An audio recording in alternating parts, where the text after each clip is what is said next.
All right, hello, ladies and gentlemen, boys and girls. Good morning, good afternoon, and good evening. All you beautiful people watching from across the world. My name is Game Boy Brandon 12, and today we are back one last time. Back one last time with some more Gone Home. If you're wondering what are we going to be doing today, this is going to be, I guess, what we can call the. Alright, well, the mic is sounding good. This is going to be the, I guess, the commentary run, developer commentary run. I think that's what I'll call this. Basically, we're gonna go through the game, not the whole game again, because one, I don't have time for that anyways. But yeah, we're gonna go through the game, or at least a little bit of the game, and basically have the developer commentary turned on. Just hold on, by the way.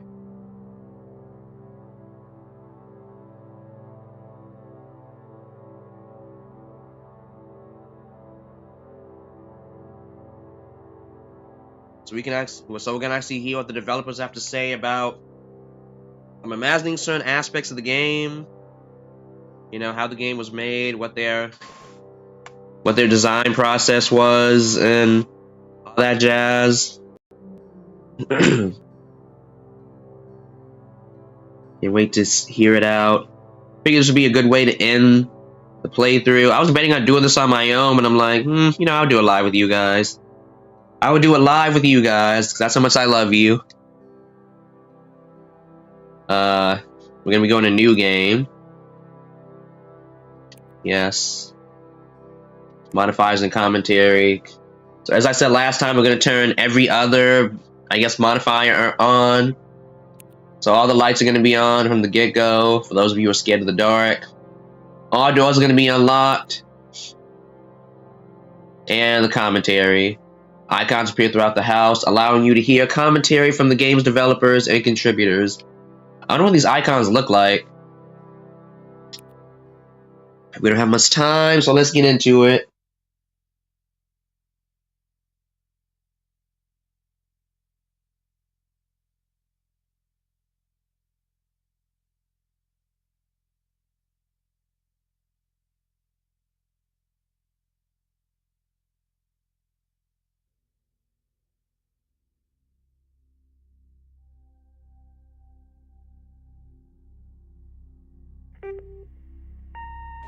Hi, Mom. So I got my ticket home from Europe. I get back on June 6th, but it's a really late flight because that was the cheapest, so it gets in at midnight. But don't worry, I'll get a shuttle from the airport so you don't have to pick me up. Like, really, seriously, you don't have to. Okay, so love you. See you soon. Bye.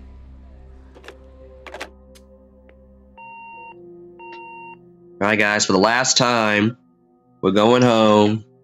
We're going home. Tell the world, we're going home. Yes, I know it's not how the actual song goes, but I don't care. That's the Brandon version of it.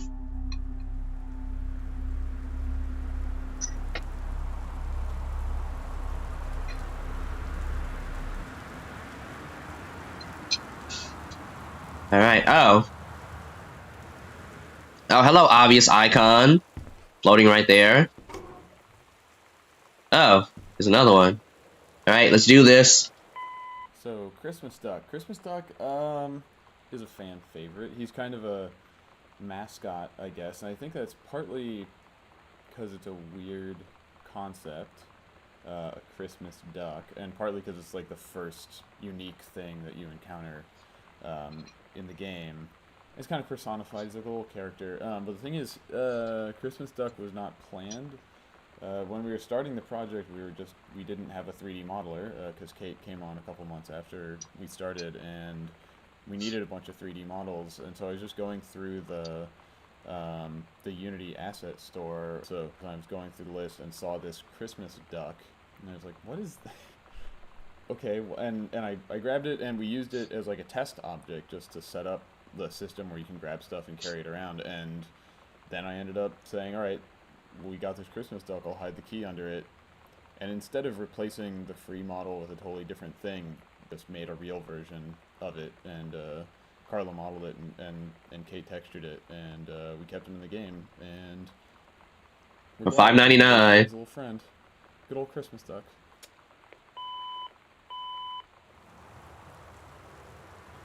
Interesting.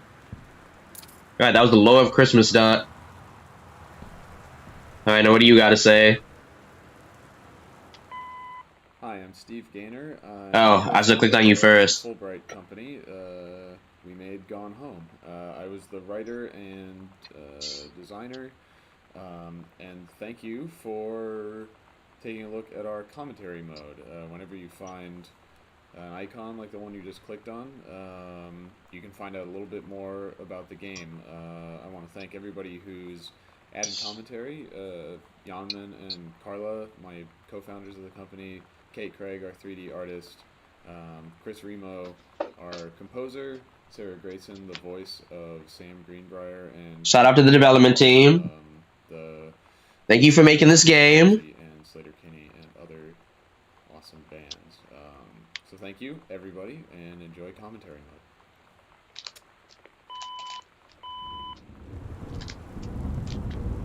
mode. Alright. Alright. Oh, still there's just dark now.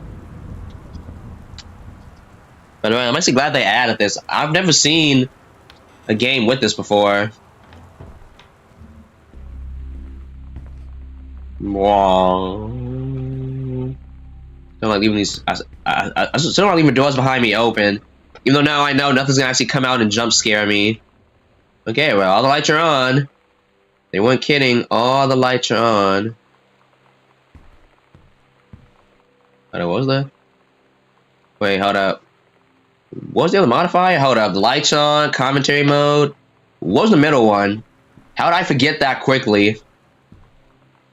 How did I get my modifier that quickly? Oh wait, all the doors unlocked. I said all the doors are unlocked. So there are no locked doors. Alright. Environment art.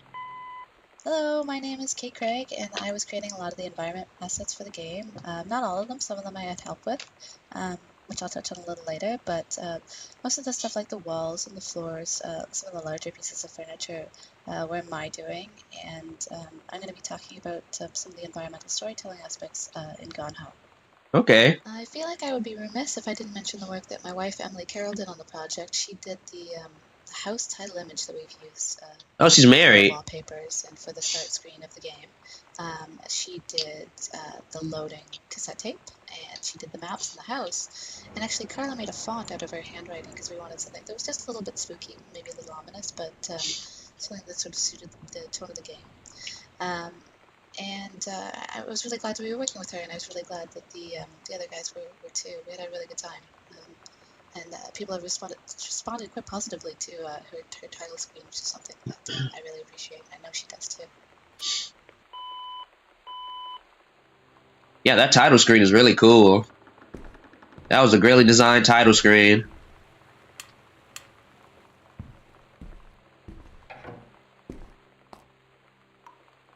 No commentary for the bathroom. Nope, no commentary for the bathroom. There's one up here. There's one in this hallway. Hold up, I want to explore the downstairs first. I go upstairs. Oh, here's another one. Mom's handwriting. We went through a lot of different moms for handwriting. A lot of different moms. Really? Handwriting for a game. At first, let's see, how did we do? What were we doing first? I think I just did it, and it wasn't great. And then we had Emily do it, but her handwriting was used so heavily in other parts of the game that we had to find someone else. And I think we actually had Yanman try to do it for a while before he was Yanman? handwriting. And then we got Yanman's Is that name mom, German? And she was ideal for it. Really good mom handwriting. Yeah.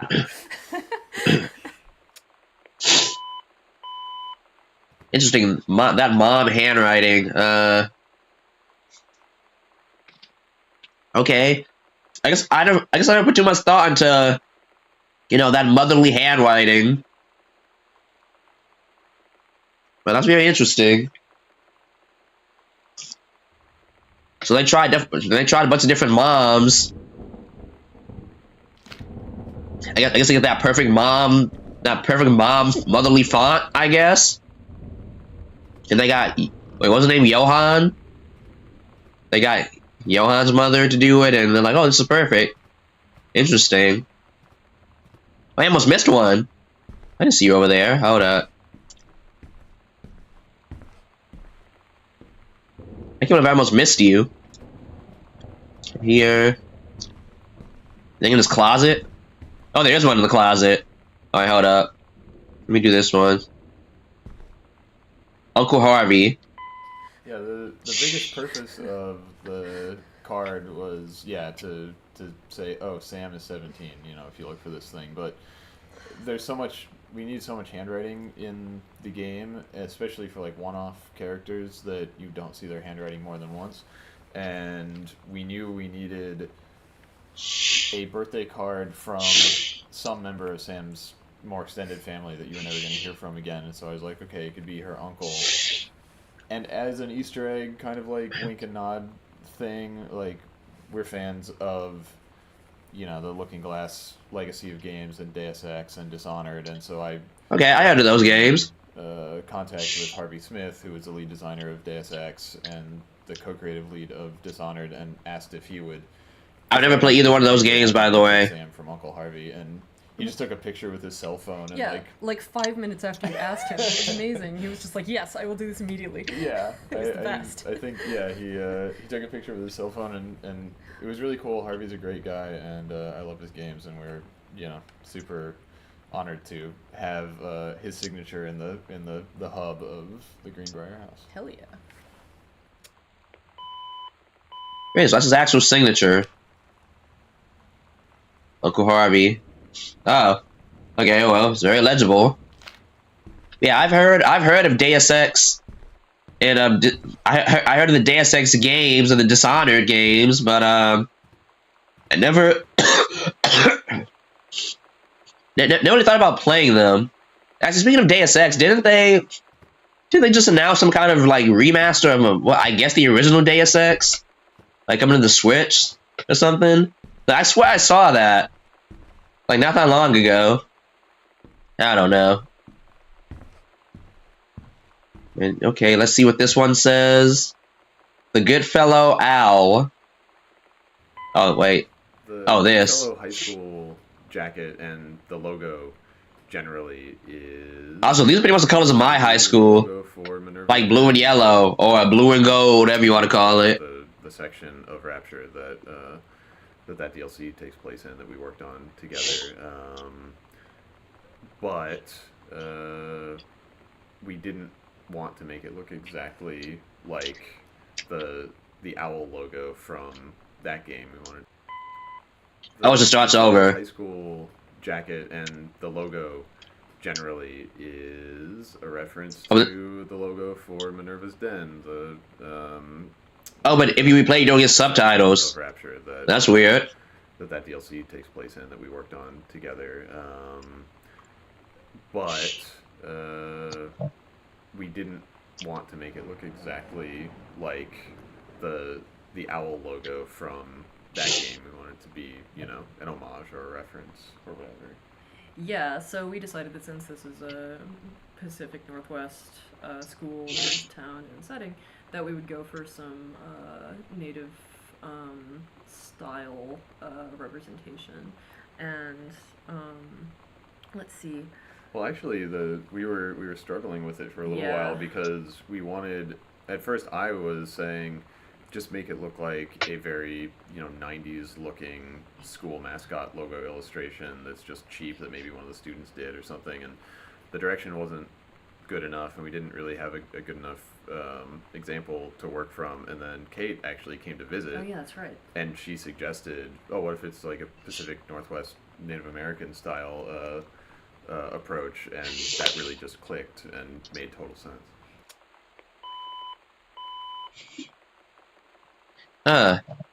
Interesting.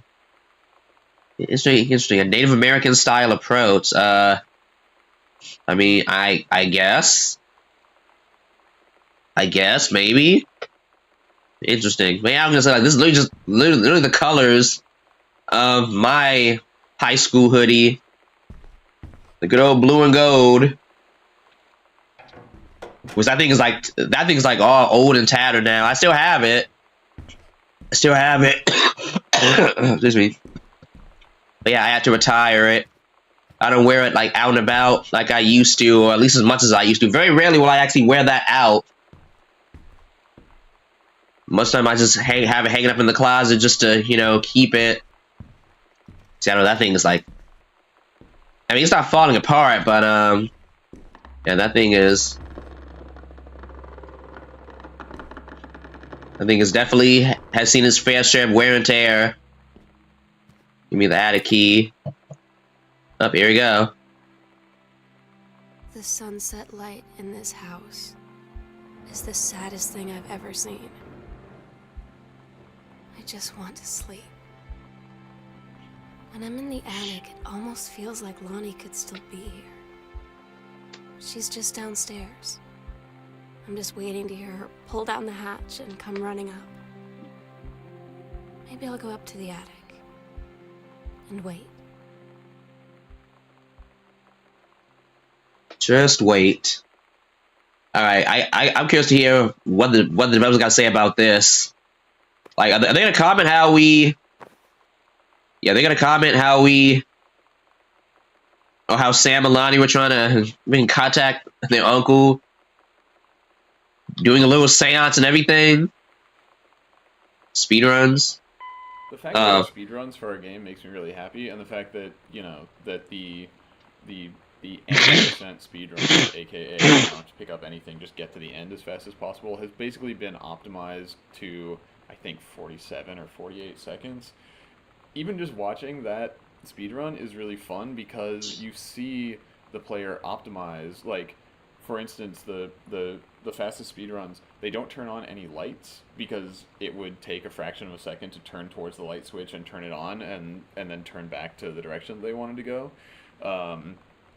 And, you know, they just kind of, like, strafe past things and don't even change direction to move through the house. And then, yeah, the 100% Diaries speedrun is even more interesting because players use that secret knowledge to play the game totally out of order based on a strategy for, okay, what is the most efficient way to go to these 24 points in the game. Like spatially, so it's like this visit, it's the salesman, you know, problem or something, you know, where it has to go to all these different points, you know, and what's the best way to do it. It's cool. Yeah, and so seeing someone think about the house in a totally different way, and a strategic way that is about this player created challenge that says, oh, okay, if I go into the basement first, then back out and into the east wing, then don't even go into the west wing until after, you know, and all that kind of stuff. It's really cool to see that stuff evolve, and I'm really glad that we didn't make it so, for instance, you had to read the note about the secret door before you could even click on the secret door, because it would have shut down so many of those opportunities for people to play in interesting ways and express their mastery over the space that they've gained by playing the game. Challenges. I mean, I do like that too. I do like the fact that yeah, you don't have to find the notes about the secret panels to open them like I just did. Like, I didn't find the note for this. I mean, well, in this playthrough, but yeah, my first playthrough, I didn't know this was a secret panel here. And it's funny because I was right next to this area at the bookshelf looking at all these trophies and stuff.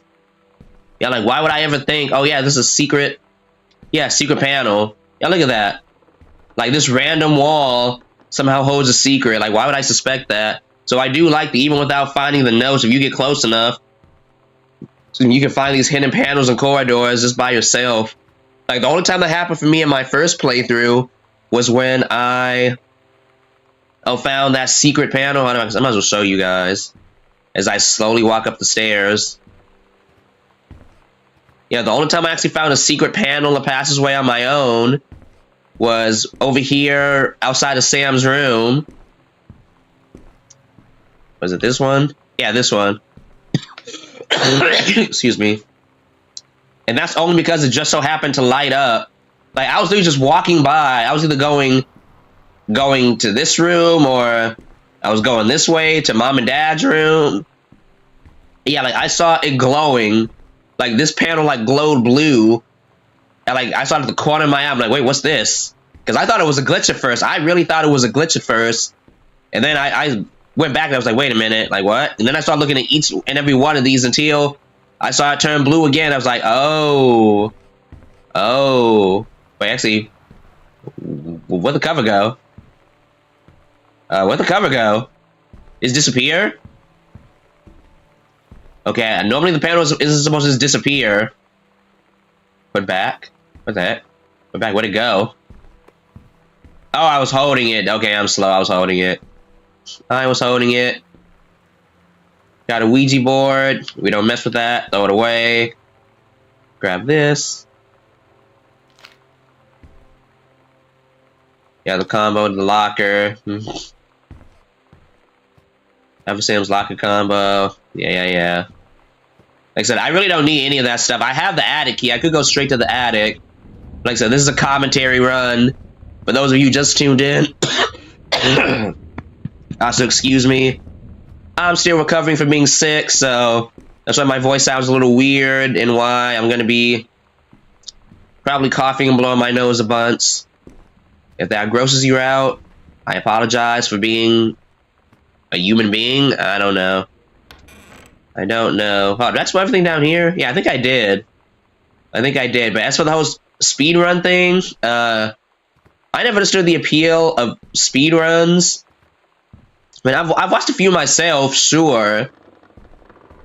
But yeah, I never understood the super interest in speedruns, but apparently there's like a whole community dedicated to them. There are times and leaderboards like all over the internet. It's probably not something I would ever do, because I'm like the anti-speedrunner. Like, this game took me 2 streams to beat, just so you know. Like, this is a game I probably should have beat in 1 sitting. Like, there was no reason at all I should have been able to beat this game in 1 sitting. And if I didn't have to work, because I work at nights, I would have beat it. But, yeah, this is definitely seems like a 1 sitting, 1 playthrough, 1 session game. Yeah, it took me 2 whole streams to beat it. But that's because I was literally stopping and exploring everything, reading every note, opening every folder. Yeah, reading stuff like this. Like, oh, invoice. Hold up. Come on.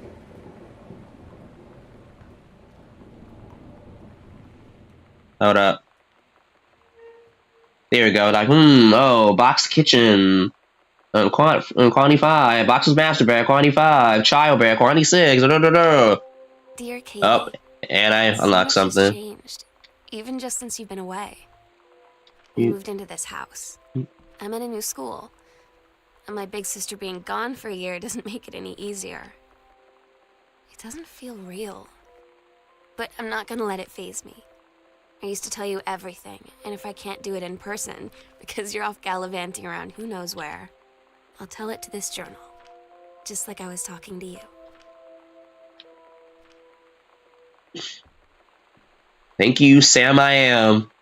Okay, so let's go to the left. Oh, look at that. We got one right here. Alright, original score. Chris Remo. Hi, I'm Chris Remo, the composer on Gone Home. In my commentary tracks, I'm going to be talking a little bit about what went into creating the original music soundtrack for the game. Gone Home is an unusual game, musically speaking, in that it consists of 2 distinct music soundtracks. The one of those probably more frequently commented on is the collection of licensed Riot Girl songs that the player finds in Sam's cassette tapes strewn around the house. The other one is Songs I did not know were copyrighted, by the way. Undirected exploration of the house and underscores almost every one of Sam's audio diary recordings. When Steve first asked me to do music for Gone Home, I was really excited about it, but there are almost no parameters for what that meant in terms of format or scope.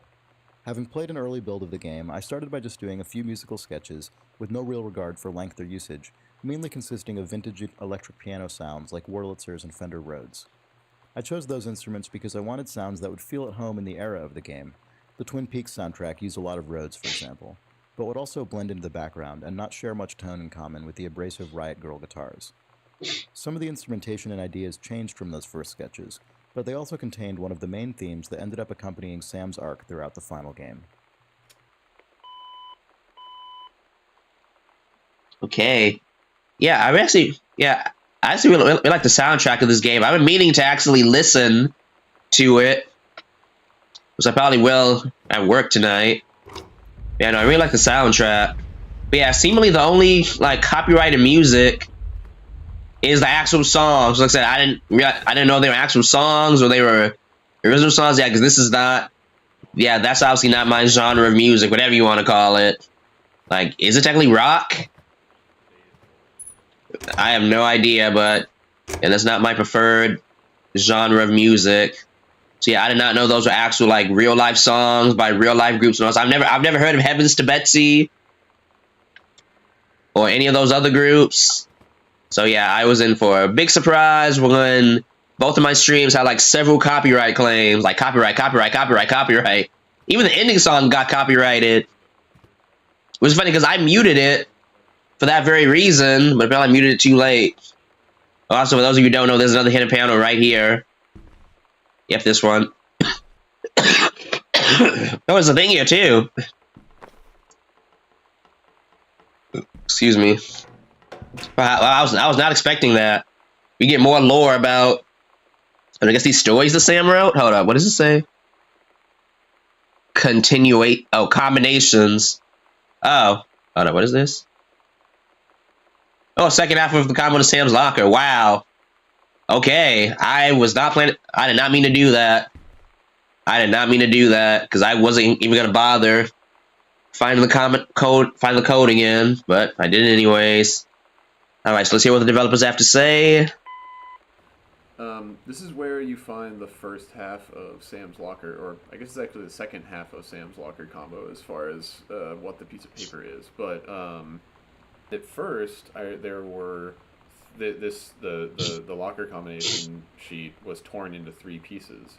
So you had 1 digit on each of them, and it was actually right before we sent out our IGF build to the judges. It was the night. The judges. Before, and wait, what judges? Down in the basement, and she was like, at 3 o'clock in the morning last night, I woke up in bed just being like, "Oh, we can't have it in 3 pieces. That's way too gamey. Well, that's bad. We have to fix that." And I forgot about that. And you were absolutely right.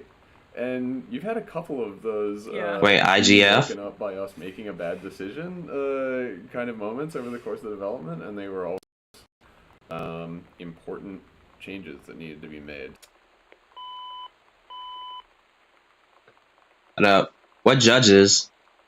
Also, what the heck is IGF? IGF?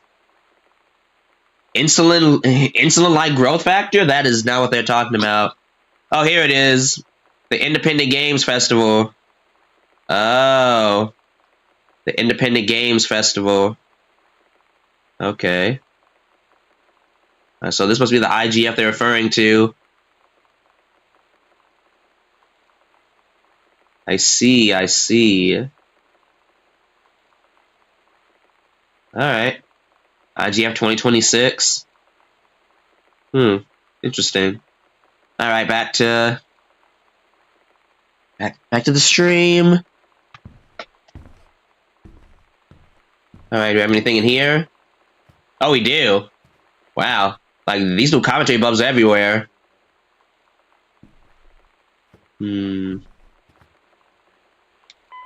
Hi, this is Corin Tucker. Oh, Heavens to Betsy. And Heavens to Betsy was a band that formed in... A band I never heard of, by the way. Actually. And I actually got the idea for joining a band when I moved to Olympia, Washington, and became a fan of the music scene there. And it seemed like everyone was in a band. So I decided I was going to start a band too. But I didn't actually start the band until I went home after the first year of college. I went back to Eugene, Oregon, and my high school friend Tracy Sawyer and I started playing music together, and that was the beginning of Heavens to Betsy. So I had told, with my big mouth, I had told all my friends that I was going to start a band. And the summer of, I think it was 1991, my friend Michelle Noel booked the International Pop Underground in Olympia, Washington. And she helped organize a night at the convention called Girl Night. And it was all women musicians. So Okay. she called me and said, hey, let's get you on stage with that, you want to play the show that I'm organizing. So, this totally new band that had never performed before. I mean, we had never performed ever any kind of music.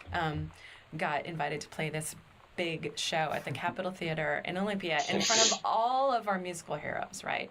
Everyone from K Records, all of Fugazi was there, all of Bikini Kill was there. Bikini Kill that I was a huge fan of. Suddenly, that was our very first show, the very first Heavens to Betsy show, and we were terrified, but we did it, and people loved it, and it was it changed my life forever that night. Wow, that is one heck of a story. So your very first show, not only was it on this big, shut up Thunder, shut up. So your very first show, not only was it on this big stage for like, I'm assuming hundreds of people to see, if not thousands, but it was literally in front of all of your idols, like all the people you looked up to, the people who inspired you. That's like you being like a dancer or a singer, but especially a dancer, and like you find out that not only are you going to be on stage in front of, all these different people, but yeah, you find out Michael Jackson himself is in the audience watching you. It'll be pretty dang unnerving. It'd be pretty dang unnerving. Hey, but shout out to them for doing it. Oh, Dad's office. I'm gonna close the door behind me. Wait, I closed that door? I did. Like I said, even though I now know there's no one here, like no one's gonna come and jump scare me or anything. Oh, you're already open. Okay. Oh, okay. So I guess unlock. Okay, I guess unlocking all the doors also unlocks the lockers and safes too. I did not know that.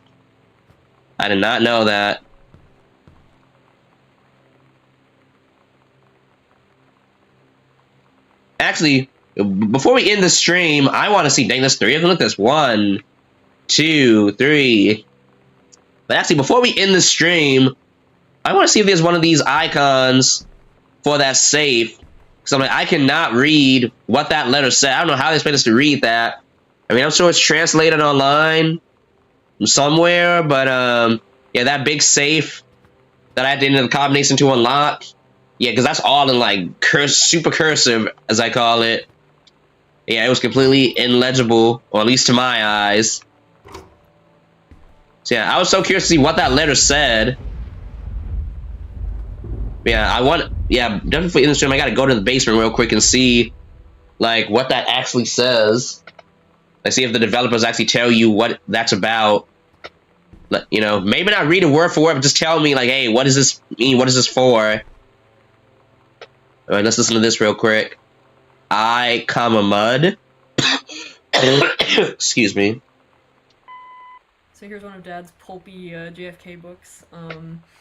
He's now moved on from primary sources to theories about how JFK was killed. However, this one purports to contain the truth. Yeah, the publishing company is a doofy inside joke because, there's Harcourt Brace, the publisher that exists, and so I was trying to think of a good name for a publisher, and being a big nerd, I immediately thought of Harcourt Fenton Mudd and how he basically sounds like a publishing company, so... You have to say who that is. No! Alright, fine. He's an awful character from Star Trek. Original Star Trek, which is called Mudd's Women, and also there's another one whose name an episode I can't remember for some reason. I'm Mudd. Fuck, yes, okay. Thank you. You did Yes. it, Carla. What?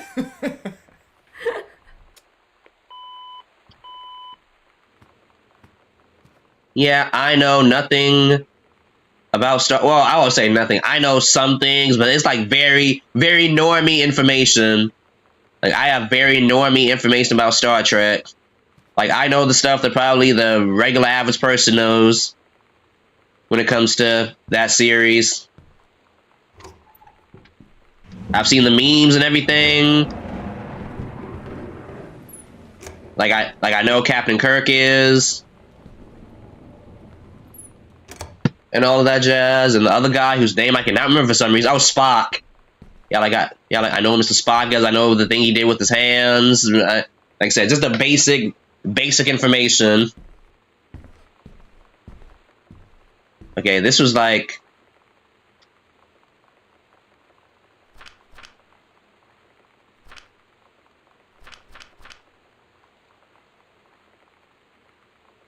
Okay, so this was, oh yeah, the Will and Testament.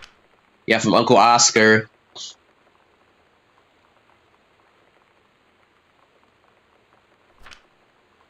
Uncle Oscar.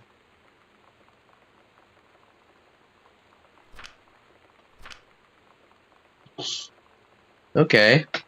Oh yeah, this is basically the will explaining how we got to the house to begin with. Kubelik wise? Kubelik. I don't know who that is. One of our favorite movies is The Apartment, which was never heard of it. Billy Wilder, and it starred Shirley MacLaine and Jack Lemmon, and it's from like 1960. Oh, that's why I never heard of it. It's basically what Mad Men is, except actually from that time. Yeah. It's super good, and there's this weird, like, kind of humorous vocal tick that some of the executives in the movie have, where they will refer to something like, they'll say like, "We're doing quite well dividends wise," or something. And Shirley MacLaine's character is named, her last name is Kubelik, and one of the executives at different times says something like, "So how are you getting along Kubelik wise?" So anyway, super deeply buried Easter egg reference in joke. We made the law firm Kubelik and Wise that prepared Oscar's will, just as a little wink and nod. Oh. Fenton, Quite Steve. But yeah, The Apartment. You should watch it. It's totally worth your time. It's a really good movie. On Laserdisc. Yeah. I don't know about Laserdisc, but sure. And like that, we got another one right here. Swinging doors. Oh really? Oh look, and I see another one right there too. I see another one floating right there. I mean, I was expecting to have lore about the doors. All right, let's hear it. The doors were actually one of the hardest things in the game to get working correctly, and I know that there's still some bugs existing with the doors, actually. But it's a surprisingly hard problem, which is why most video games just have doors that kind of slide away. Oh, hey there, Big Bean. Open in strange ways. Welcome to the stream. To interact fully with doors, but of course, it's in a house like in Gone Home, a realistic house. It's important that everything be as natural as possible. The one concession we made to video gaminess is that the doors all swing both ways, which never happens in a real house, but it's necessary to prevent the player trapping themselves in some strange state. I'm doing good. I am doing good. How are you? Interesting. Swinging doors.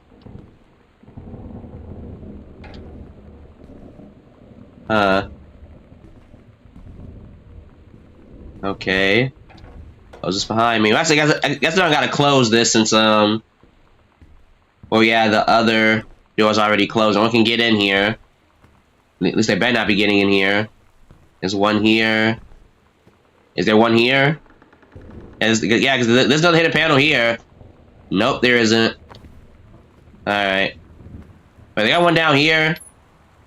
Are they explaining Dad's dirty magazines? Look at this. Look at this. Look at this. Dad is very naughty. Dad is very, very naughty. Oh. Okay, so apparently, I guess we wouldn't get a developer commentary for that one.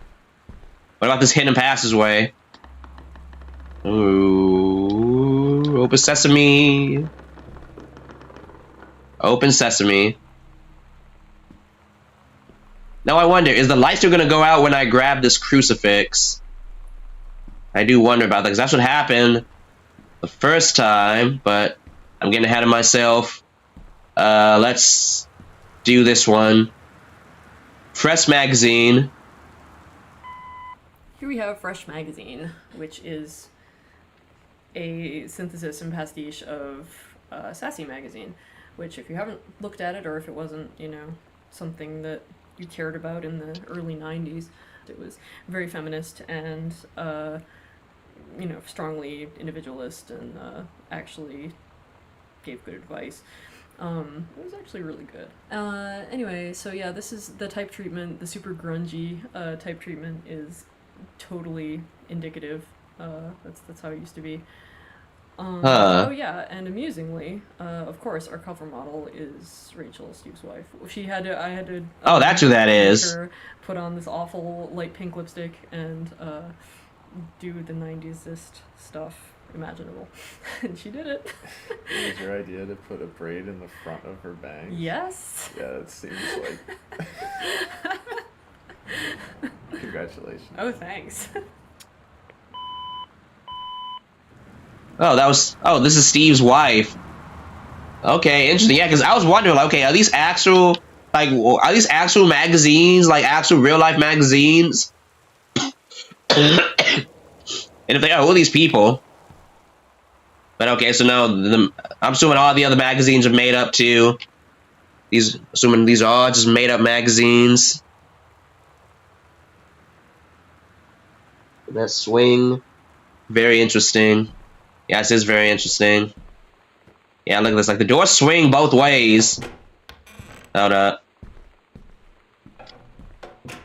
Look at that. Look at that. Like, I know this is for video game purposes, but like, imagine having a house, man. Imagine having an actual house like this, where we could just swing the doors both ways. Like, just open and close it both ways. I don't know how I feel about that. I don't know how I feel about that. That doesn't seem very secure. Does not seem very secure at all. Alright, so what we got next? We have 0451. Oh yeah, the code I missed. So I actually have to Google this. So for those of you who don't know, this is the code that you need to unlock this. Yeah, this right here. And yeah, I actually missed this my first playthrough, because this game has like 3 different combinations that you need. I found the other 2. This was the one I couldn't find. This one right here was the one I cannot solve. And I searched this entire house top to bottom. Or so I thought I did, anyways. And yeah, lo and behold, because yeah, I opened this folder. I found the folder, opened it and everything. Read the letter. I was like, interesting. Dear Terrence, 1994, blah, blah, blah. Look through your old stuff and start submitting reviews. Blah, blah, blah. Yeah, like, I read through all this, opened the folder, maybe even closed the folder. Yeah, somehow I did not see these giant numbers. Look at this. These nice big numbers right here. I somehow missed that entirely. I felt so dumb. Because I had to basically Google this. Because I want to figure out, okay, how do I get into that locker? Or not locker, but drawer. Yeah, I felt so dumb. I somehow did not notice those big, obvious numbers. It's completely, I just flew right over my head, like, whoop. But, yeah, now we have developer commentary about that. Maybe this is also a reference to something. Inside of this file folder, you find the first combination code in the game. This code goes to Dad's locked filing cabinet, and it's 0451, which is a bit of a tradition / in-joke amongst I mean, it's not really an in-joke. It's just an internal reference Yeah. amongst this lineage of games that hark back to immersive sims that are kind of first-person exploration games that started with Ultima Underworld and System Shock, and 451 was the first key code in System Shock, and then I've heard of that game. Code in System Shock 2 and Deus Ex and Bioshock. And I've definitely heard of Bioshock. Dishonored. Okay, I didn't know any of that. I haven't played any of these games. Personally worked on a couple of games that had 0451 as the first code.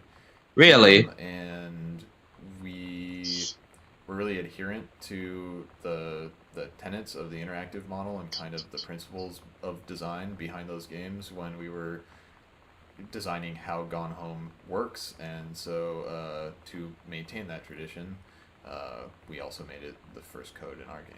And you made it the tattoo on your arm.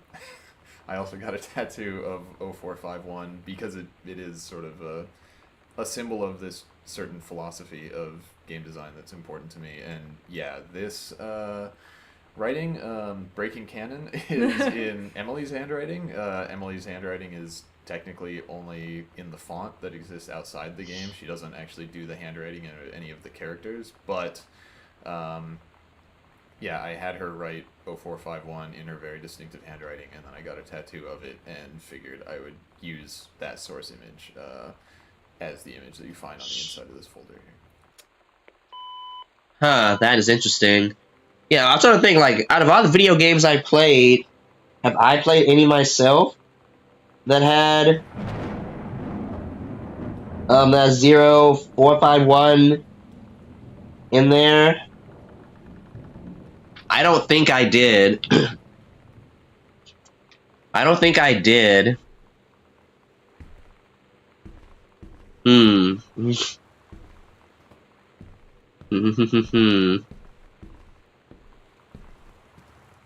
apparently that's a common thing in games. Fascinating. Alright guys, moment of truth. Let's see what happens. Is light gonna go out? Oh yep, still does. Still does. Now that is creepy. Like as soon as you grab the crucifix, the light goes out. What? I can't close from this side?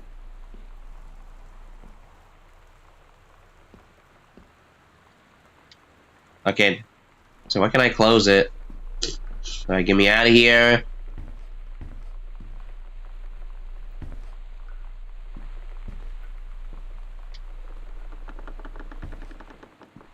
There we go. No, don't pull the string. Come on, close it. Close the panel. There we go.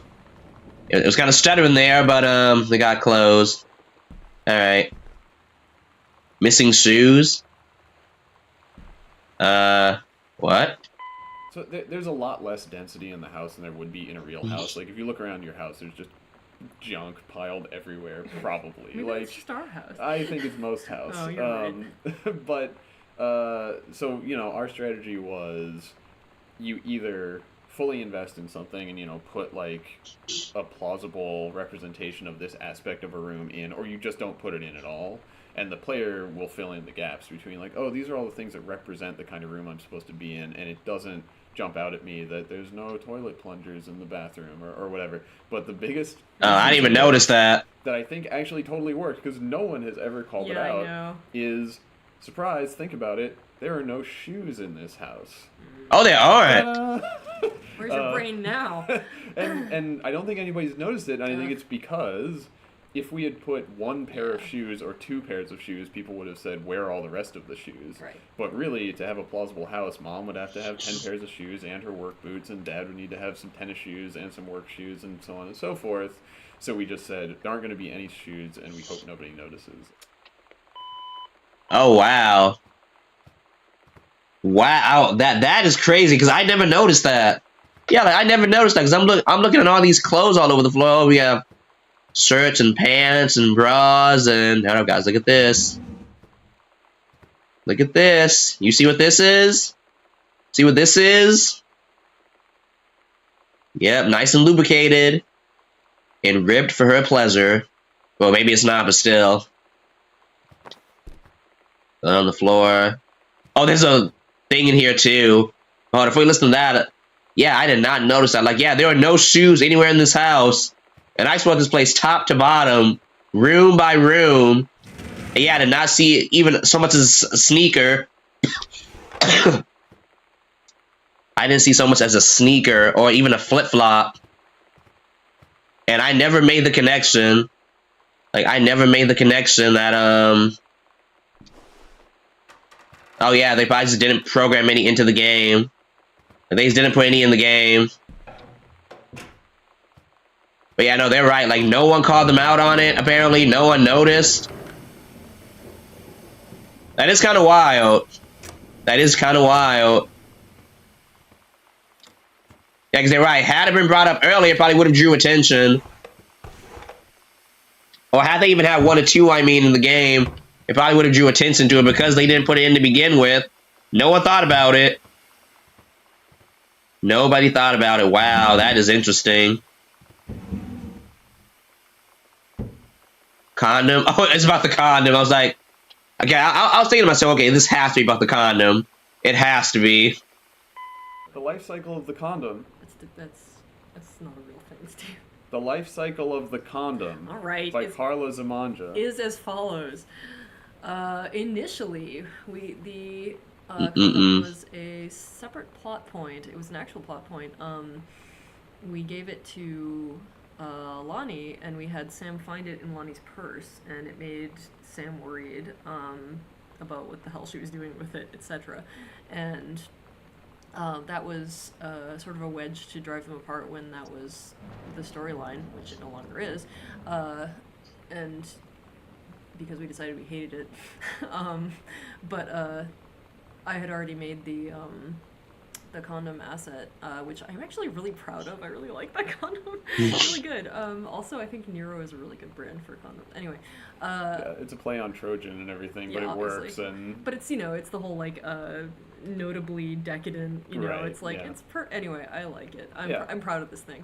and so the specular on it looks really nice. It does look good. I don't know. So we had this, extra asset lying around, and and we were like, we were all, oh, it's a shame that it's going to waste, but whatever, sometimes things don't get used. And then we remembered the horror of digging around in your parents' drawers and finding their condoms and stuff and being just utterly fucking horrified. And we decided we would give that. I never did that, by the way.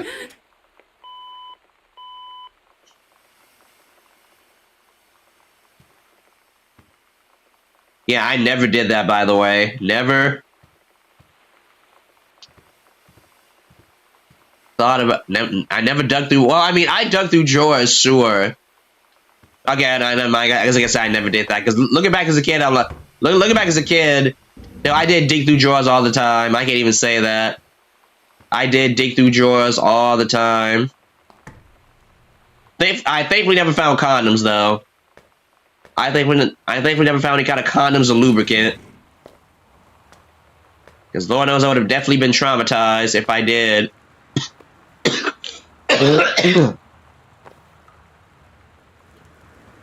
Interesting. Still no lore for the bathroom. Still no lore for the bathroom. Okay.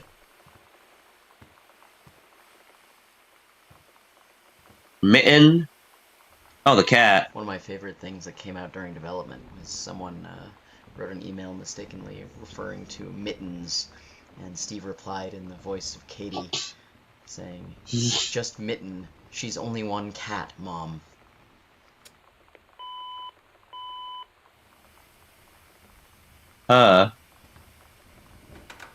Mitten.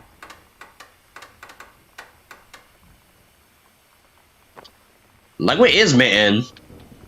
Because I assume Mitten is dead, because I'm like, yeah, I don't see a cat anywhere in this game. Because, yeah, because that'd be kind of weird if the family's supposed to have a pet, but you don't see the pet anywhere in the actual game.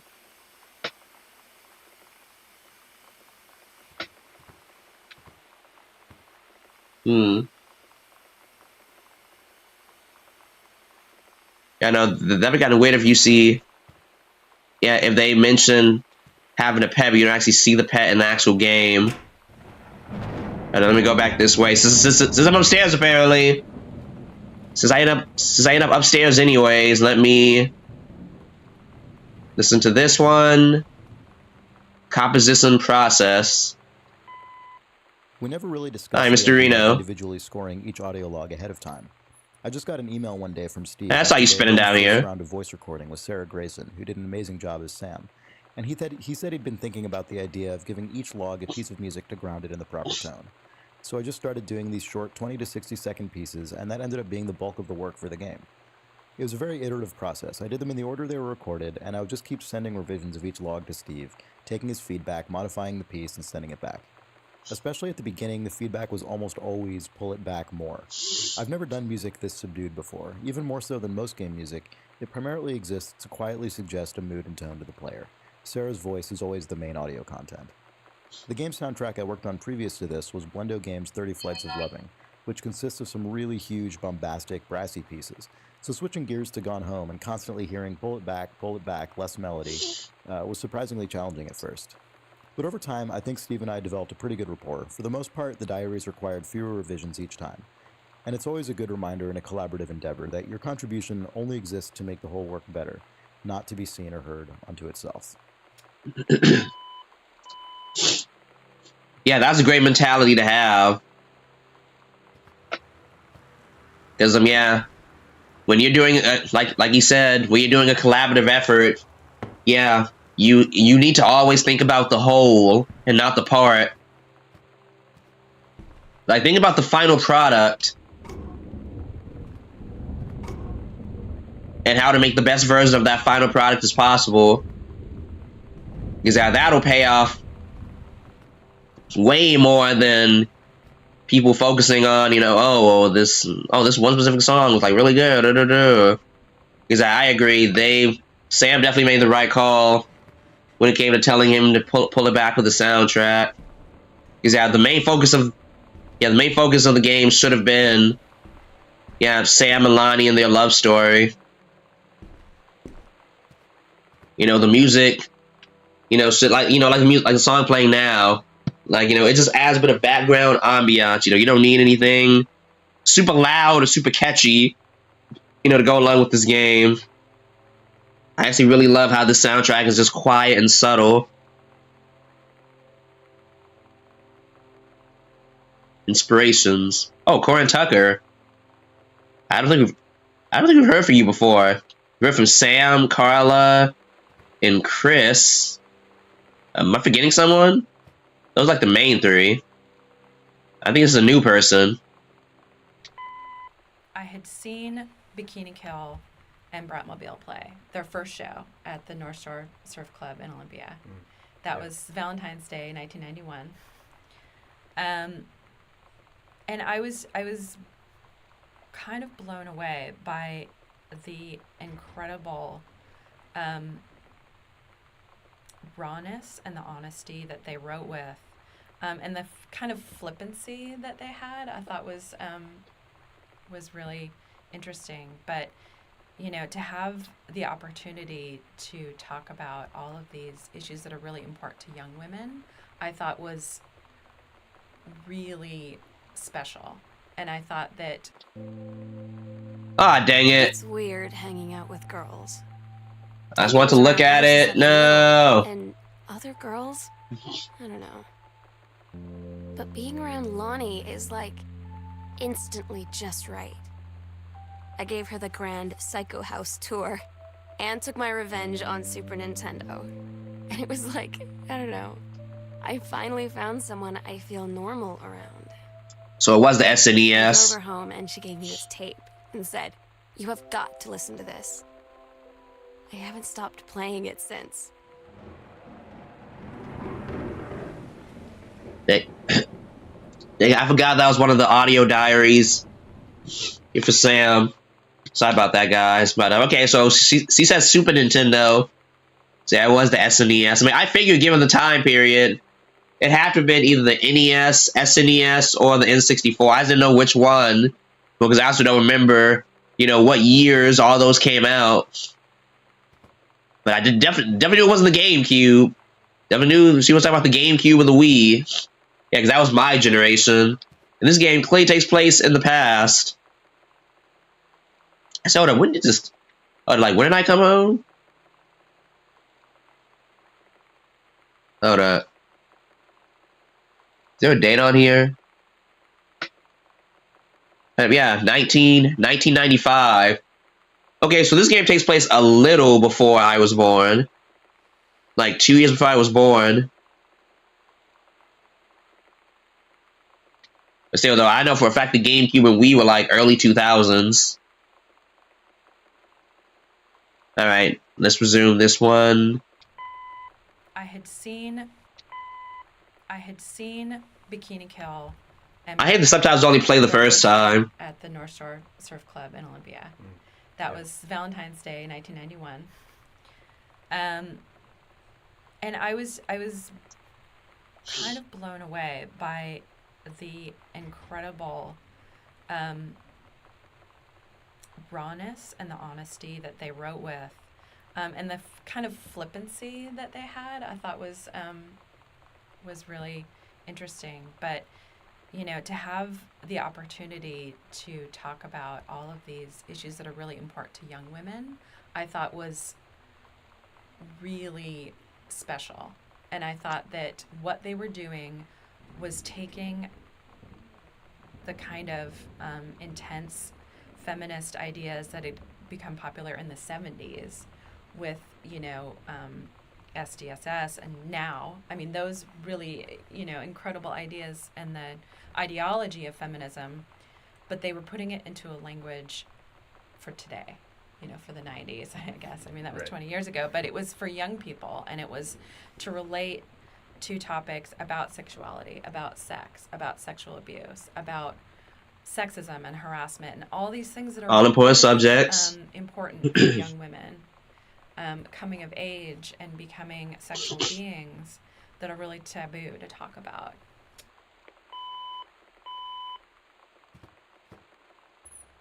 Yeah, there's always been a very weird stigma in society when it comes to talking about sex, especially when it comes to girls. Especially when it comes to girls, like girls and sex. 'Cause yeah, I talk about Cam with this all the time. Yeah, like families are normally a lot harder on their daughters than their sons, because the daughters are the ones who can get knocked up, and you know, because of society, you know, we have this like great shame. Really, I'm surprised there isn't one right here. I bet there has to be one upstairs. There has to be, or up in the attic. There has to be like one of those up in the attic, because this is the final area of the game. But I mean, going back to what I was saying, yeah, because as far as society is concerned, this is like greater shame in your daughter getting pregnant versus your son getting someone's daughter pregnant.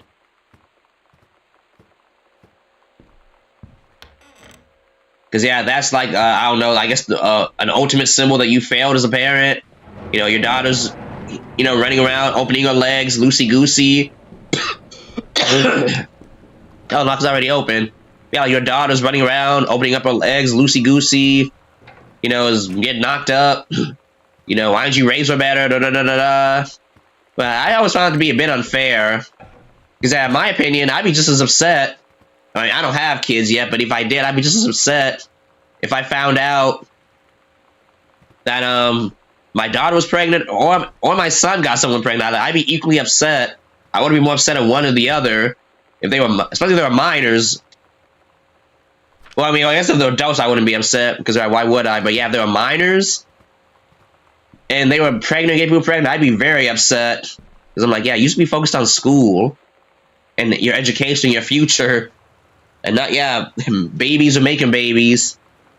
But I mean, I never agreed with all the pressure daughters get. Well, some, not all, but, you know, some families, like I said, just society overall, you know, unless the boys pretty much just run around willy-nilly, Talking about, oh, boys will be boys. You gotta let them be boys. Like, yeah, no. That's why Cam and I swore when the day came for us to have kids, we're gonna hold our kids to the same standards. I mean, obviously there are gonna be differences in how you raise them. Because yeah, a boy isn't a girl and a girl isn't a boy. Like, that part is obvious, but yeah, when it comes to the rules and who is allowed to do this and that, yeah, those are definitely gonna apply to everybody. Those are definitely gonna apply to everybody.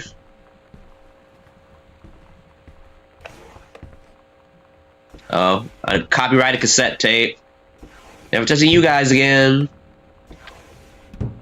Never touching you guys again. Alright, dang, we have a lot in here. Look, we got 1, 2, 3, 4, 5.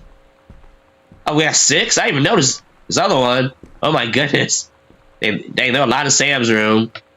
Apparently these videos have a lot to say about Sam's room, which I guess that makes sense. I guess it makes sense why they have something to say about Sam, since Sam is the one doing all these audio diaries in the first place. Alright, let's hear it.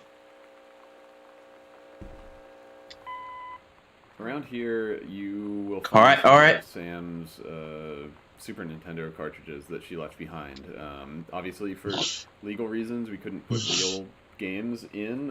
I figured these weren't real. We conscripted a few of our friends in the industry who are really talented artists to make cool label art for Adventurous the Cat Returns that we came up with. It's so true. The first one was Super Spitfire, and that was by Rachel Norris, who is a cool artist. What is it? The NYU? The NYU Game Center. She's done a bunch of like posters and other art for them. And then the next one was Adventures the Cat Returns, which is it's sort of a it's a mascot platformer. Yeah. It's a Bubsy-esque Tood having cat. Oh yeah, but it's a regular cat. It's not a bald cat. Yeah, it's a regular cat that rides a motorcycle towards an explosion. Yeah. But yeah, Lee Petty. Who was the explosion? At Double Fine and worked on Brutal Legend, and I think he really, his last name is Petty. Stacking, and that is very funny. He was nice enough to spend some of his free time making the label for Adventures the Cat Returns. Yeah, we ran into him at GDC, and he offered to help us out, and we were all like, cool. We were like, oh, you didn't think we'd take you up on that offer, did you? Draw us a cat. Yeah, he regretted the error of his ways. And then the third one is Journey of Crystal, which is sort of a JRPG beast, and that was done by Gen Z. Yeah. Oh wow, Gen Z. Supergiant, she did pretty all of the art in Bastion, and is working on Transistor. I know we had some people say that they could tell that it was her art because it has such a signature look, it's pretty distinctive to how she does things. So it was really cool and really exciting to have these really talented people from other studios that are inspirations to us contribute their unique art to the game. Okay. Yeah, that is cool. Yeah, because I figured these weren't like actual. Yeah, because I figured these weren't like actual. Is that actual Nintendo games? Because I'm hello lawsuit. And this is look at this Super Spitfire. Here it is. Yeah, and this Nintendo we're talking about too. They definitely would have sued. Like, Nintendo would have pretty much sued the company for all the money they had, all the money they don't have.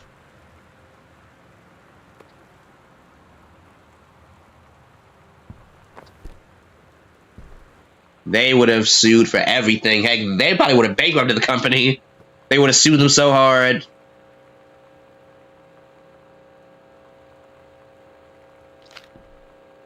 Goes with Chun-Li. Game cartridge, alright. And let's listen to this one.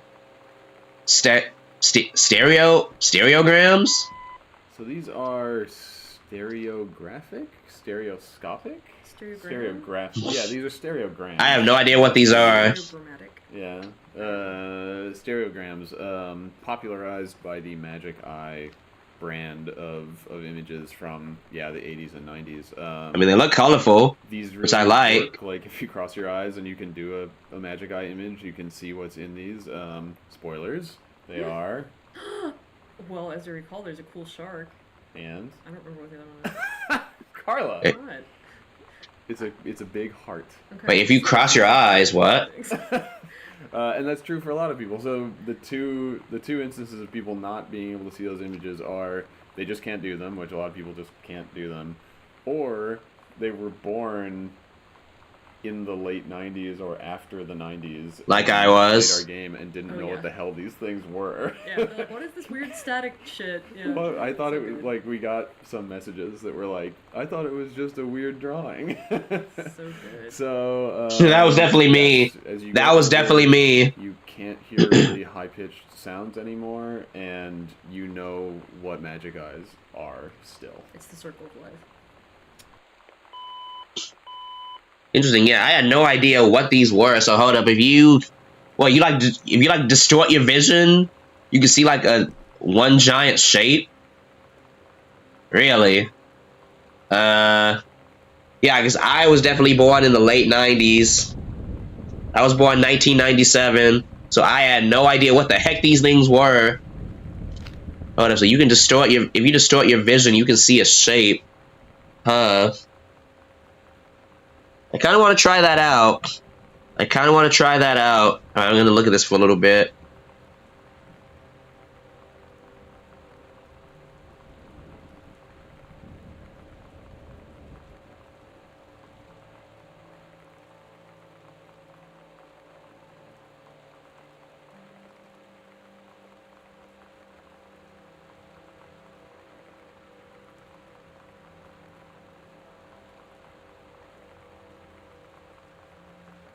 Yeah, I don't see it. Honestly, it looks like there's a bunch of like 8s. Like I see 1, 2, 3, 4, 5, 6, 7. Oh, if I get 8 8s. Wait, hold up. Hold up. 1, 2, 3, 4, 5, 6, 7. Yeah, I see like 8 number 8s. You know, towards the top. That's it. What about you? No, not you. You. See anything? It looks like it's made a bunch of little hearts, but apparently there's an image in the middle, or like a big image.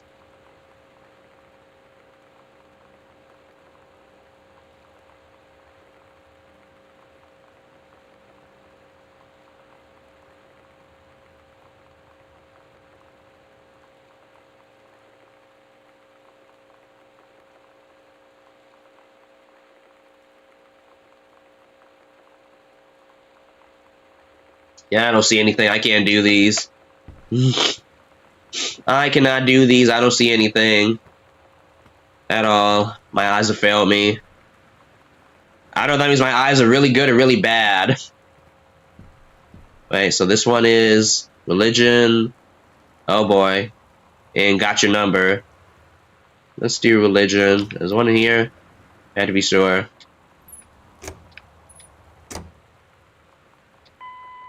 Mom and Dad are much more actively religious. You know, there's a Bible in the foyer, and there's a Bible in Dad's bedside table. Well, or arguably they want to appear actively religious. But yes. Yeah, I think that, I mean, my intent was that they aren't. Oh, men's collar. They probably still go to church. And they also they would feel bad if they put their Bibles away. They'd be like, oh, we need those to be out for us to look at, to consult in case we need them. Yeah. Or something. But it's definitely, I don't know, it comes from my own experience of my parents went to church and were more religious and stuff. And as, I don't know, around when I was like 10 or 12 or something, I was just sort of like, I remember having a conscious realization of just, none of this makes any sense. like I was like, this is all about a guy who was dead and then came back from the dead. That doesn't happen. Magic isn't real. Wow. And it was, and then there was a process of like just being like, okay, well I'm just not going to go to church. I also remember having a conscious realization that the only reason I wanted to go to church was because after the service they gave you free donuts. Oh yeah, no, that's fine. That's not my kind of church. Partially me projecting. My church did something like that. To show that Sam is re-examining her own values as she gets older and grows out of childhood, and which is literally what happened to me, by the way. Beliefs that her parents do. Wow, that is exactly what happened to me. Tried really hard to, like, I don't know, actually, yeah, I don't know, it was normal church behavior, like, I would go and, like, help out with, you know, my younger siblings, and, like, my parents always went to church and whatever, and I'd go along, and there was, like, a couple of people that I knew there and everything, but it took me until I was about, I think I was, like, 13 or 14, I spent a significant amount of time really trying to, like, to be like, all right, I'm gonna do this church thing, I'm gonna try really hard, and I would, like, get annoyed at people when they said, oh my god, and stuff, because I thought that was what you were supposed to do, and I think it was, I don't know, lasted, like, whatever, 6 or 8 months or something, and then it broke, and I couldn't do it anymore, and I just broke. Something, I ruined something, in the church through total, not caring. I built I remember now, I built a house of cards out of a, Bible trivia, like flashcard set. Yeah. Well, it was just like Trivial Pursuit, except it was Bible based. And I built like this big house of cards, and at one point I remember thinking, alright, you know, fuck it, and I glued the cards into place. So I had this big house of cards that was glued together, totally like ruining all the goddamn cards. And at that point, I stopped having to go to church so much. Because that's one way to get out of going to church. But, yeah, no, that's the exact thing that happened to me. I mean, I won't say I'm not religious, because I still am. Still believe in God, Jesus, the Bible, all that stuff. I'm definitely not as religious as I used to be. Or at least not, let me phrase that, not as traditional as I used to be. Because, yeah, I grew up with a family who, loved them very much. Love my family to death. I would never talk bad about my family. But, yeah, I grew up with a family that had very traditional thinking. Still does, let's just say that. And, I mean, as I got older and older, I started pulling away more and more. I mean, really, it wasn't like adulthood. Like, little kid me, teenage me, I was like all in. It wasn't until like I was like 18 plus that I slowly, well, actually, maybe my like older teens, like 16, 17. Yeah, it wasn't until my older teens that I started like slowly kind of breaking out of that, mindset. And it wasn't until I reached like adulthood, like in my early to mid 20s, that I fully broke out of that mindset. But yeah, the seeds were planted like in my late teens. They just didn't like fully, I guess, sprout and grow until I reached like, adulthood. Yeah, I don't agree with my family religiously on several things, which some of them know, some of them don't. But, hey, that happens. Like I said, I'm not going to chalk it up as a good thing or a bad thing. It's just, a life thing. Just what happens is just what happens. As, people get older, people change, what their wants and needs change, their ideals and beliefs change. Because, my cousin Kelvin, who you sometimes might hear me refer to him as my brother, is that we pretty much grew up like brothers because we were always together as kids. But yeah, brother/cousin Kelvin, yeah, he went the opposite way I did, where he like seemingly doubled down. Like he doubled down into the stuff we were taught as children, what I, pulled away from. Like, so not a lot of it, but some of it. So yeah, we were in like complete opposite directions. And again, we had different parents, so I guess that also makes sense. Why that was the case. And we're different individuals. But I mean, like I said, I don't think it's about right or wrong. It's just, just how life goes. Just what happens with the passage of time. But going out of this thing in my hand, I did not see this the first time. I don't recall seeing this the first time. Same with that, Caller for Mittens.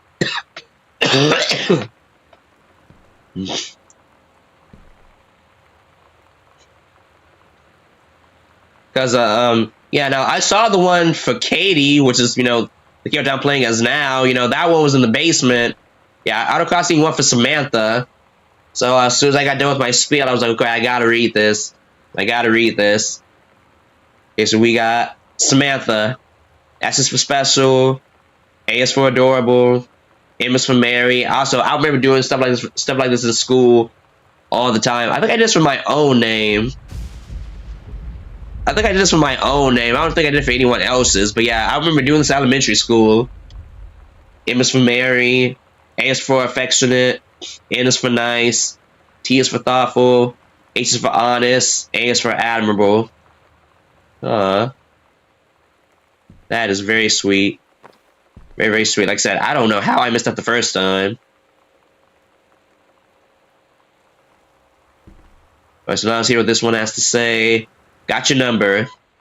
One of the assets that I really liked creating in the game were these board games. So there's 3 in total of them throughout the house. Oh, it's Kate. Ideally, there'd be more, but you know, we had to focus on the getting the walls built and things like that.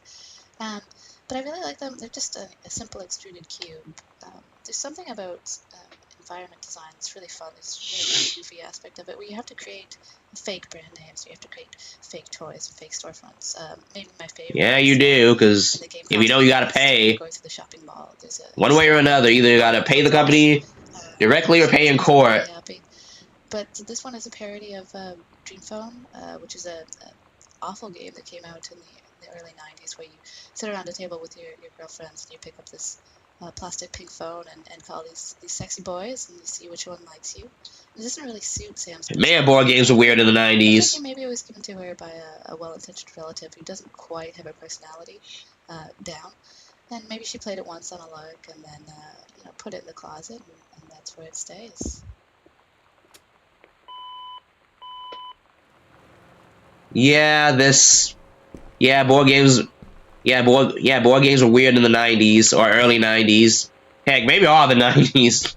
Like, wait a minute, so you play with your girlfriends and you're pretending to call a bunch of sexy boys? Yeah, I don't. What's the hell up? What's the age for this game? Does it tell you on here?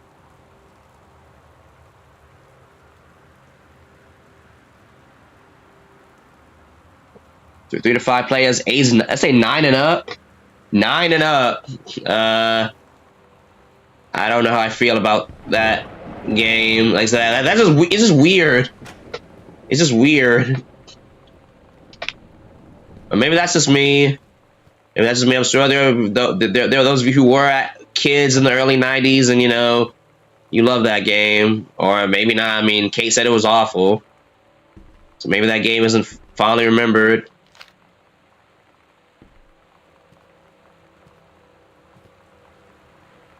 Alright, let's... Oh, Lonnie's photo. Yeah, So we got 2 more. This is the only picture of Lonnie that we had for a really long time, and I was really glad to actually come up with something that was liked, since this kind of thing is really hard, especially when it is such a major character. The other thing is, Ah, dang it. Lonnie came over today, but everything was... I thought back to me when I grabbed the key. She was sitting at my desk chair, and she wouldn't look at me. I thought it back to me when I grabbed the key. She said she felt like she'd done something wrong that night in the city. Like I must think... But I said no. There was nothing wrong. I just wanted to say... But I couldn't find the words. I felt like I was gonna cry, but I wasn't sad. She got up and sat next to me on the bed. I looked at her. Lonnie, do you think you could ever... Say no to smoking, kids. And that's when she kissed me. Say no to smoking.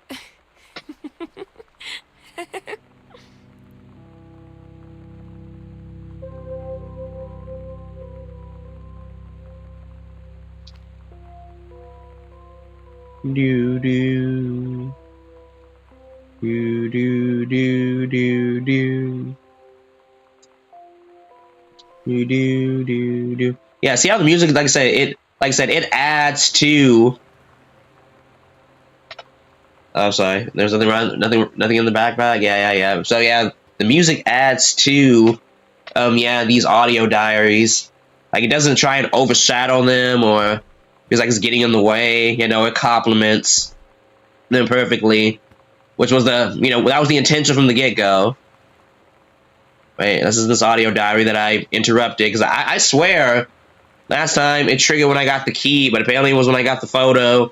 I just misremembered. Yeah, I ended up being pretty happy with this. This is the only picture of Lonnie that we had for a really long time, and I was really glad to actually come up with something that we liked, since this kind of thing is really hard, especially when it is such a major character. The other thing is, Lonnie has a cross necklace. She also has some Catholicism in her family. Yeah, and I think that's something that I don't think that particular detail has been called out by anybody. People notice like the Bibles and whatnot, but yeah, I intended for Lonnie, like I thought it would be interesting if she came from a more conservative family than Sam's, in that she actually wears a cross necklace and carries some Catholicism with her, and her dad was an army guy, and her background. Really? I never noticed the Catholicism. Maybe Alright. kind of more stifling than Sam's, and that's probably why she's a more like openly rebellious person on the outside.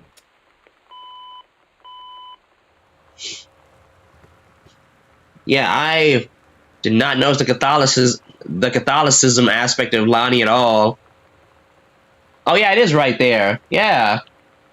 It's just cut off. Oh. Well, that's why I didn't notice, because they cut it off.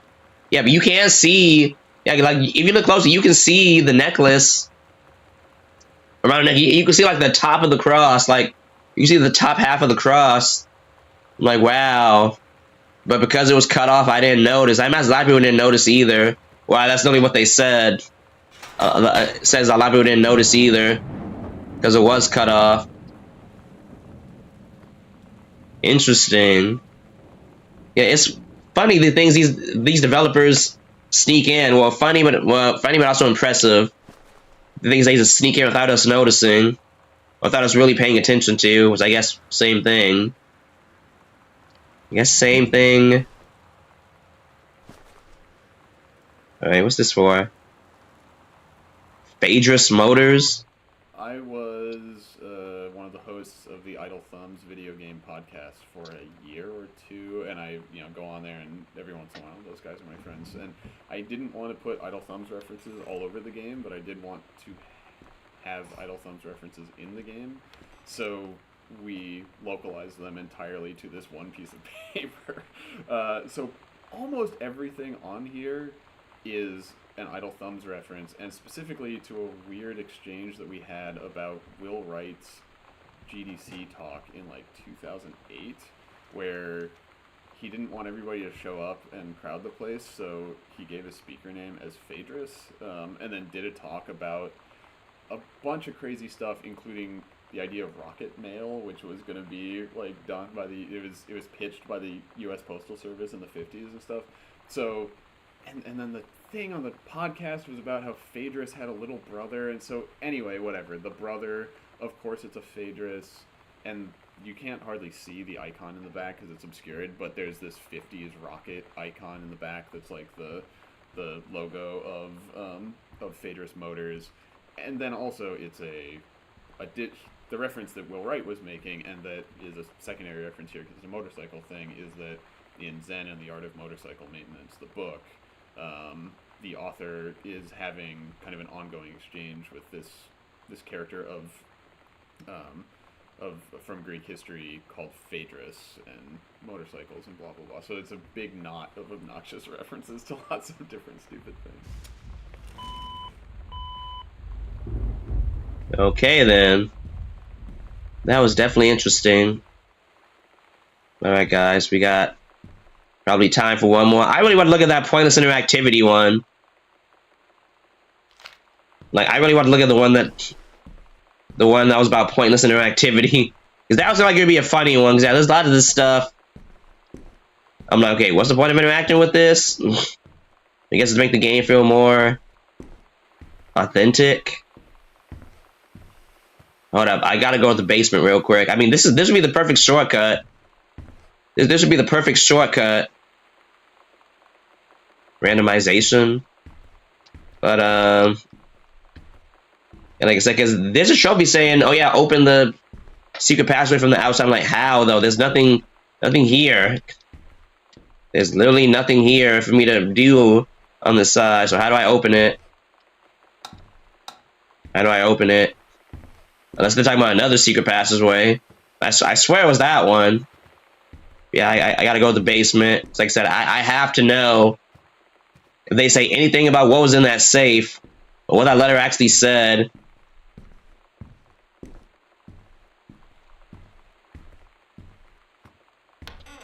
So I have to leave for work in the next few minutes. And I literally mean in the next few minutes. Yeah. This was nice, though.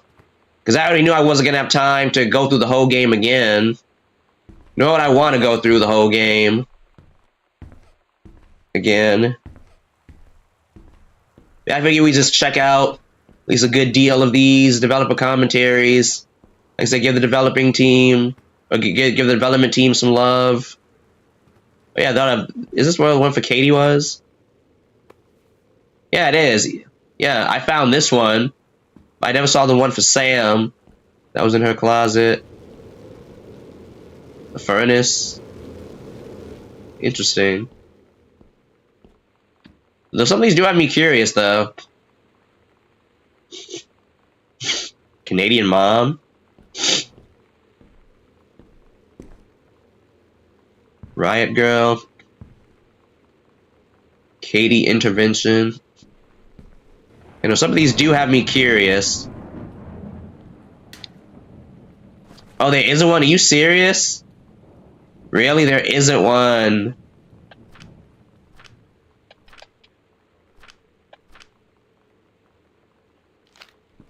Wow.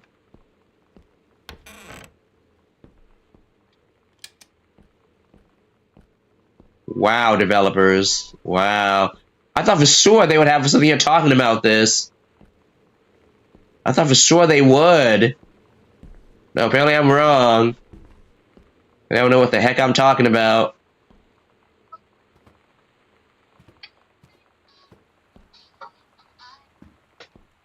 And there goes my alarm. Alright. Well, I guess if I can't end the stream with that one, I'll end it with the pointless interactivity. No, not this way. Hey, what are you? Evolution? Here's actual secret passageway. Yeah, so I can assume I can only open this from this side. Exactly. Like, so I can even close it from this side. So like, how could I open it from this side? Oh well, at least that gave me a shortcut to get back to the bathroom. Which one are you? Writing notes? Alright. Alright guys, this is gonna be our last one. A lot of Gone Home. Hopefully it's a good one. Interactivity that is sort of things being interactive for the sake of them being interactive, but it really comes from our inspirations of immersive sims like System Shock and Bioshock and Thief, where oh, they mentioned Thief. A big part of the design philosophy behind those games and Gone Home is that the world needs to be really internally consistent. And there's this feeling that if there's something that your character might do, you should be able to do it in the game.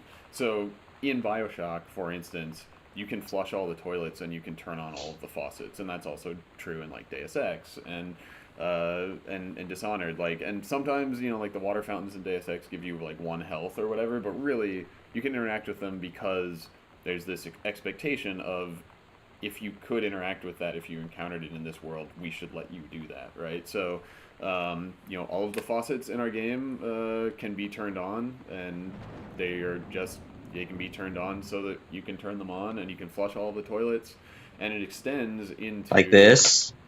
our philosophy And like behind this.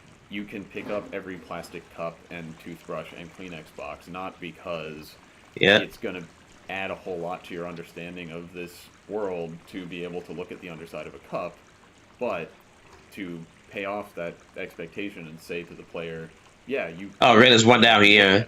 So we're going to let you do that, and it's going to be consistent interactively with the stuff that is important, and that makes it your job to look at everything and give it your attention, and for you to decide and understand and figure out what has significance and what doesn't, and not for us to tell that to you. Yeah, that is a good point. Dang, this is loud. You know, that is a good point, because, yeah, playing through the game the first time, you have no way of knowing what the unique items are and what, you know, they're not. And for example, Christmas Duck, I was picking it up just because I didn't know the key was underneath that, or that it would trigger an audio diary. So yeah, designing the game this way encourages you to explore, like, everything. Well, like this, for example, I didn't know this would trigger an audio diary. I thought it was just a random bottle of, you know, red dye on the floor, but no, it actually was something unique that you need to trigger, you know, or need to progress the story of the game.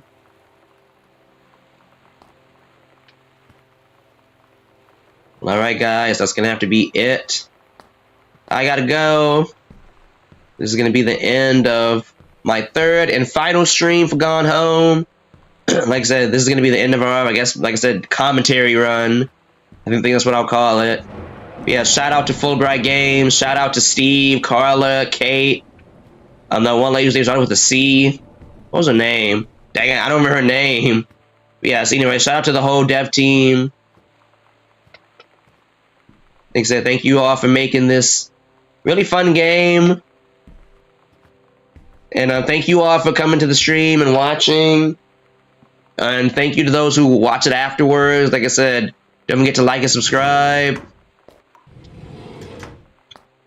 And I will see you all next time for more, you know, just more games. More games and more fun. Alright. I'm signing out, guys.